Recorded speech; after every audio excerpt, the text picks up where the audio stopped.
Indonesia. Assalamualaikum warahmatullahi wabarakatuh. Selamat pagi anak-anak semua. Apa kabarmu hari ini? Mudah-mudahan semua dalam keadaan sehat walafiat. Jangan lupa sebelum memulai aktivitas kita berdoa kepada Tuhan yang Maha Kuasa agar apa yang kita laksanakan diberkahi oleh-Nya. Anak-anak, hari ini kita memasuki masih pada bab 2 pembelajaran bahasa Indonesia tentang menyusun naskah teks pidato. Pertemuan minggu lalu kita sudah membahas tentang struktur dan kebahasaan teks pidato persuasif. Struktur dan kebahasaan teks pidato persuasif ini adalah modal dasar bagi kita untuk menyusun sebuah teks pidato persuasif. Nah, tujuan pembelajaran kita hari ini adalah untuk menyusun teks pidato persuasif yang baik dan benar. Pada bab 2 ini, yaitu menyusun teks pidato persuasif, ada beberapa langkah yang harus kita lakukan.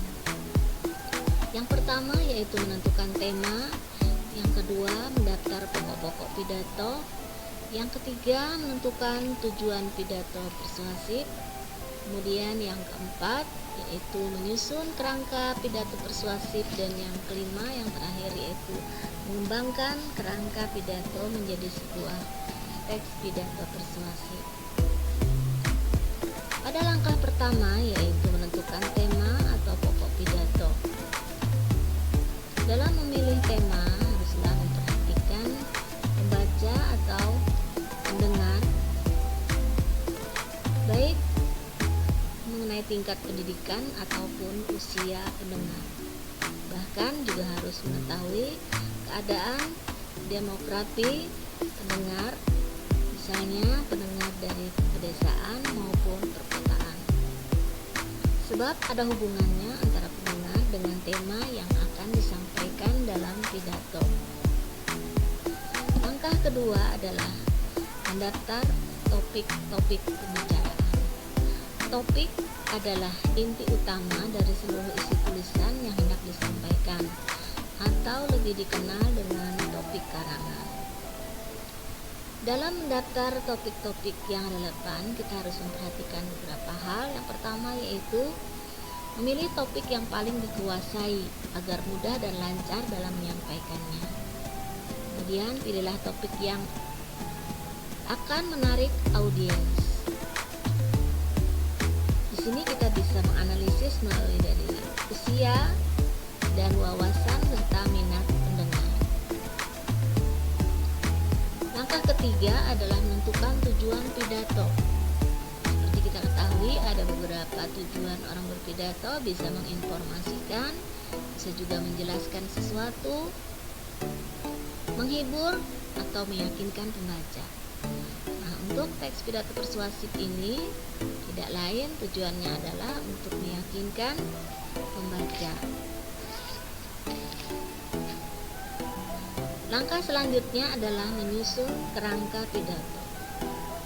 Untuk menyusun kerangka pidato, kita harus menyesuaikan dengan struktur teks pidato persuasif seperti yang sudah dijelaskan di awal, bahwa struktur terdiri dari 3, yaitu pada bagian awal dimulai dengan pembukaan, berisi salam pembuka, kemudian sapaan, kemudian pengenalan isu atau masalah yang akan kita sampaikan, dan tujuan kita berpidato.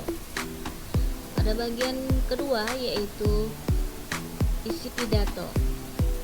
Pada bagian ini kita sampaikan poin-poin, ajakan, atau argumen yang akan disajikan dalam pidato. Sedangkan bagian ketiga yaitu penutup. Pada bagian penutup ini berisi ajakan, harapan, dan juga kesimpulan dari isi pidato serta ucapan terima kasih dan salam penutup. Setelah kita membuat kerangka pidato, maka langkah selanjutnya adalah mengembangkan kerangka pidato.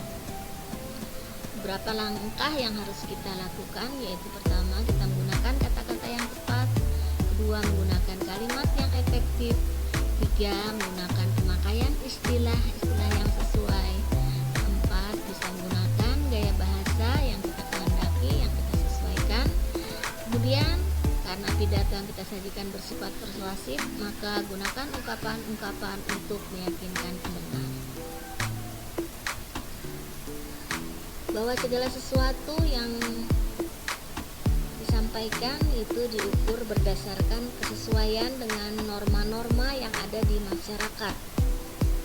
Kemudian cara yang kedua untuk memersuasi pembaca yaitu dengan menggugah emosi atau perasaan audiens kita. Dan yang ketiga yaitu mempersuasi suatu hal yang masuk akal atau sesuai dengan logika. Nah, jika kita sudah bisa menyusun teks pidato, kita perlu mengetahui juga beberapa metode yang perlu kita lakukan atau kita pilih apabila kita berpidato. Yang pertama yaitu metode impromptu. Metode impromptu adalah metode serta-merta atau metode yang dilakukan secara mendadak tanpa persiapan. Yang kedua yaitu metode naskah atau disebut juga dengan manuskrip. Metode ini digunakan dengan cara membaca naskah yang sudah disusun. Kemudian yang ketiga yaitu metode memoriter atau menghafal. Dalam hal ini pembawa pidato bisa menghafal kata demi kata, kalimat demi kalimat tanpa membawa teks. Dan yang keempat yaitu metode ekstemporer, dilakukan dengan cara menuliskan garis-garis besar isi pidato, kemudian kita bawakan di depan halayak ramai. Nah, silahkan kalian memilih metode mana yang paling mudah untuk kalian bawakan. Pada kegiatan menyusun teks pidato persuasif hampir sama dengan menyajikan teks pidato persuasif. Hanya saja menyajikan teks pidato persuasif disampaikan secara langsung kepada audiens. Karena itu kita perlu memperhatikan beberapa hal dalam menyajikan pidato secara langsung.